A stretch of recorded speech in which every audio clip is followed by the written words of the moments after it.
पुढल्या बातमीकडे अखिल भारतीय वारकरी मंडळाच्या वतीनं माघ वारी निमित्तानं सोलापूर नॉर्थ कोर्ट मैदान या ठिकाणी माऊलींच्या अश्वांचं गोल रिंगण पार पडलं। यावेळी माऊलींच्या गजरामध्ये आसमंत दणाणून गेला।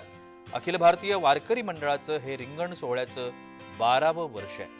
अखिल भारतीय वारकरी मंडळाच्या वतीनं आयोजित माघी वारी रिंगण सोहळ्याचं पहिलं गोल रिंगण नॉर्थ कोर्ट या ठिकाणी भक्तिमय वातावरणामध्ये पार पडलं।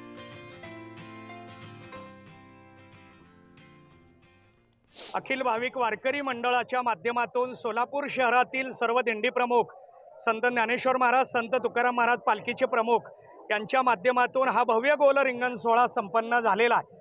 समतेला एक करणारा एकतेचा संदेश वारकरी संप्रदायानं आतापर्यंत सांभाळलेला आहे आणि तो कृतीमध्ये उतरवण्यासाठी रिंगण सोहळा साजरा केला जात असतो। यामध्ये महिला भाविक, पुरुष भाविक या सर्वांनी मिळून उत्साहात हे रिंगण पूर्ण केलेलं आहे।